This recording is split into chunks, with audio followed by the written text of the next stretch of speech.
Hello my dear student, आज आप लोग का फिर से शिक्षा विकल्प चैनल पर स्वागत है। मैं रितेश मिश्रा आज आप लोग के सामने क्लास 12th का फिजिक्स के वीडियो में बहुत बहुत स्वागत करता हूं।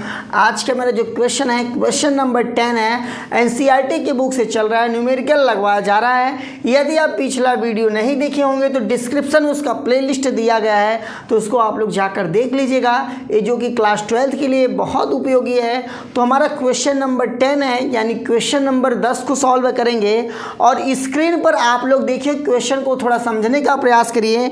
स्क्रीन पर जो आपका क्वेश्चन दे रहा है, कह रहा है कि 4 × 10⁻⁹ कूलाम सेंटीमीटर द्विध्रुव आघूर्ण का कोई वैद्युत द्विध्रुव 5 × 10⁴ न्यूटन प्रति कूलाम परिमाण के किसी एक समान वैद्युत क्षेत्र की दिशा से 30 अंश से संरेखित है।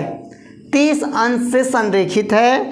द्विध्रुव पर कार्यरत बल आघूर्ण का परिणाम का परिकलित कीजिए। यानी बलयुग्म आघूर्ण पूछा है। द्विध्रुव पर कार्यरत बल आघूर्ण यानी बल आघूर्ण पूछा गया है। सबसे पहले बताओ, क्वेश्चन नंबर 10 में बलयुग्म आघूर्ण किसे कहते हैं, बल आघूर्ण किसे कहते हैं, किससे दर्शाते हैं? तो आप लोग को पता होगा तो पता होगा, नहीं मैं बता देता हूँ किसको टाउ से दर्शाते हैं। इसको जो दर्शाते हैं टाउ से दर्शाते हैं, इस प्रकार से दर्शाते हैं। और लेकिन देखिए दूसरा जो वैल्यू दिया गया, करा 4 × 10⁻⁹ कूलाम मीटर द्विध्रुव आघूर्ण। ये आपका जो वैल्यू है पी का काम करेगा। किसका काम करेगा? पी का काम करेगा। पी बराबर यहाँ पर दिया गया है आपका 4 × 10⁻⁹ कूलाम मीटर है। ठीक है। अब उसके बाद जो ई का वैल्यू दिया गया है, ई का वैल्यू आप लोग देखेंगे इसमें दिया गया है 5 × 10⁻⁴ न्यूटन प्रति कूलाम का दिया गया है। इस प्रकार दिया गया है। और इसमें जो है टाउ का वैल्यू, थीटा का वैल्यू जो दिया गया है 30 अंश दिया गया है। थीटा का वैल्यू क्या है? 30 अंश है। अब उसके बाद हमें किसका वैल्यू निकालना है? टाउ का वैल्यू निकालना है। तो टाउ बराबर यानी बलयुग्म आघूर्ण बराबर हम लोग पढ़े थे, टाउ बराबर होता है PE sin थीटा होता है। ये आप लोग इसको पढ़े थे कि नहीं पढ़े थे? डिस्क्रिप्शन में जिस वीडियो में बलयुग्म आघूर्ण को बताया उसको अलग से लिंक दे दूंगा, उसको आप लोग जाकर देख लीजिएगा। तो टाउ बराबर होता है PE sin थीटा होता है। और P का वैल्यू देखिए 4 × 10⁻⁹ है। उसके बाद ई का वैल्यू देखिए, ई का वैल्यू यहाँ पर लिखा गया है 5 × 10⁻⁴ और यहाँ पर sin 30 अंश लिखेंगे। और sin 30 अंश का जो वैल्यू होता है, याद है कि नहीं है? याद आप लोग अवश्य किया करिए। sin 30 अंश का वैल्यू फिजिक्स में बहुत काम देता है। तो sin 30 अंश का वैल्यू होता है 1/2 होता है। तो ठीक है, यहाँ पर 4 है और यहाँ 5 है। तो 4 × 5 में करेंगे 4 × 5 = 20 हुआ।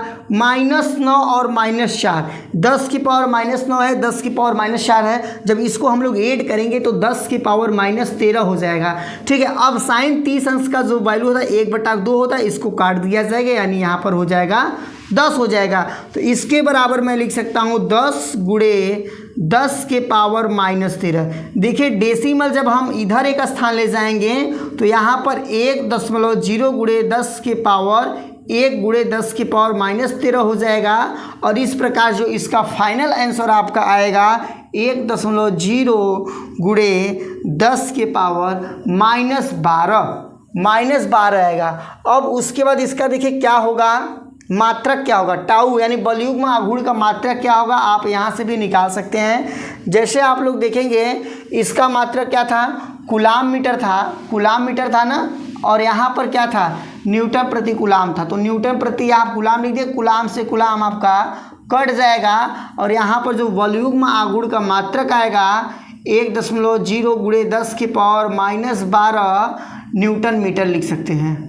देखिए स्क्रीन पर 11 नंबर का जो क्वेश्चन है, कह रहा है ऊन से रगड़े जाने पर कोई पॉलीथीन का टुकड़ा 3 × 10⁻⁷ कूलाम के ऋणावेश से आवेशित पाया जाता है। 3 × 10⁻⁷ कूलाम के ऋणावेशित से आवेशित पाया जाता है। इसमें ज्ञात करना है स्थानांतरित किस पदार्थ से किस पदार्थ में इलेक्ट्रॉन की संख्या का आकलन करना है, यानी इलेक्ट्रॉनों की संख्या का आकलन करना है। और दूसरे में कह रहा है क्या ऊन से पॉलीथीन में संहति का स्थानांतरण भी होगा। तो इसमें मतलब कितने इलेक्ट्रॉन का स्थानांतरण होगा, कहने का मतलब उसका ये है सन्निहित का। तो यहाँ पर सबसे पहले हम लोग यहाँ पर निकालेंगे आपका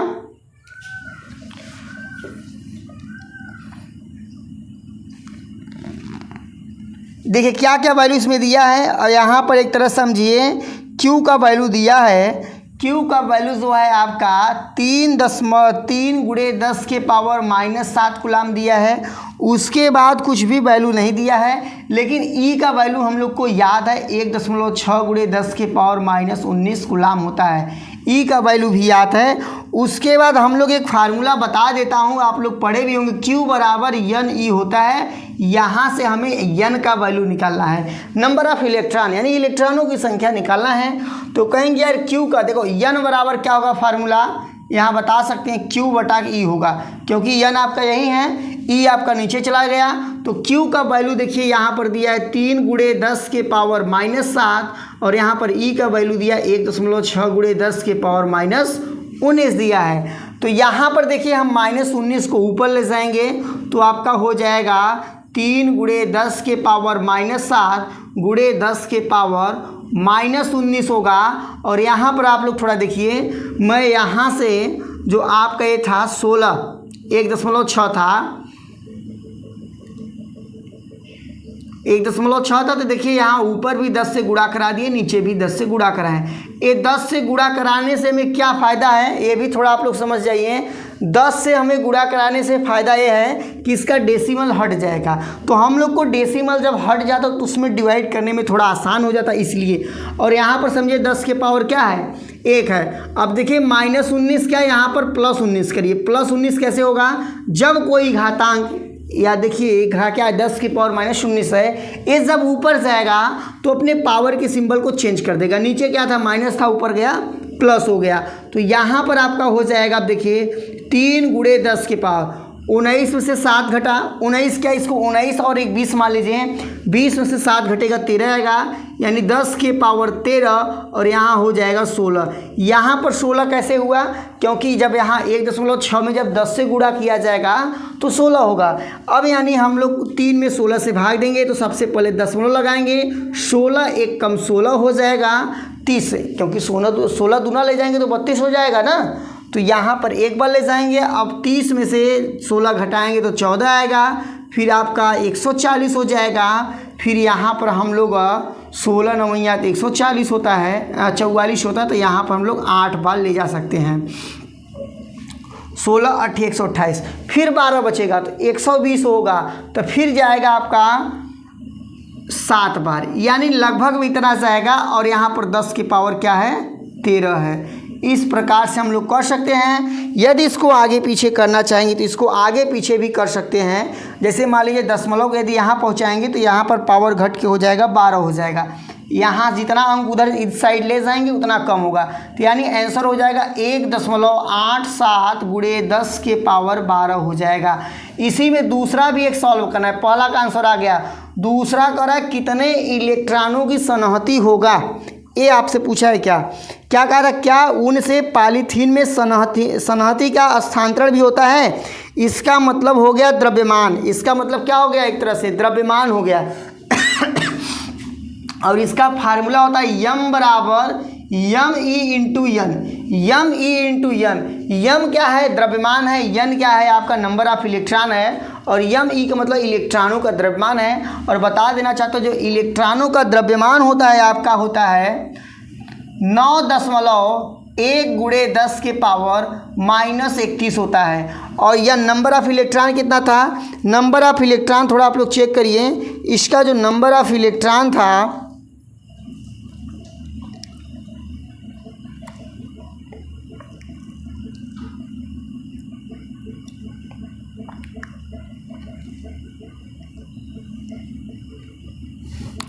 एक 1.85 गुणे 10 के पावर 12, 1.85 कहिए चाहे 7 कहिए, तो हमारा कितना आंसर है 1.87 गुणे 10 के पावर 12। इसी को जब m बराबर सॉल्व कराएंगे तो यहाँ पर 10 के पावर 31 और 10 के पावर 12 था, तुरंत एक घट के हो जाएगा 10 की पावर -19 हो जाएगा। 10 के इसका यहाँ पर हम गुणा कराएंगे तो आपका हो जाएगा, ये 1 से गुणा कराना है, जेव को त्यों उतार देंगे तो यहाँ पर 7 8 1 आ जाएगा। फिर 9 से गुणा कराया जाएगा तो यहाँ पर 63 हो जाएगा। तो 3 फिर 6 आया करी, 8 9 72, 72 6 78 का 8 कैरी लगा, 7 9 1 कम 9 7 16, यानी इसको ऐड किया जाएगा 7 8 3 11, यहाँ पर 8 1 9 1 10, 7 और 1.3 स्थान लगा देंगे, यानी आपका जो आंसर आने वाला है 17.01 के आसपास आएगा। या तो पूरा पूरा आप 7 भी लिखना चाहते हैं लिख सकते हैं। इस प्रकार से इतना आंसर आएगा। अब थोड़ा बहुत इसको इधर ले जाएंगे तो यहाँ पर ये भी आंसर है आपका। यदि इधर ले जाएंगे तो 1.7017 गुणे 10 के पावर -18 हो जाएगा। इस प्रकार से वीडियो होता है इंड। और आपको क्वेश्चन अच्छा लगा हो, वीडियो अच्छा लगा हो तो चैनल को सब्सक्राइब करके वीडियो को लाइक अवश्य कर दीजिएगा और अपने मित्रों के साथ शेयर करना ना भूलिएगा। बहुत जल्द आपसे मिलते हैं अगले वीडियो में, तब तक के लिए जय हिंद जय भारत।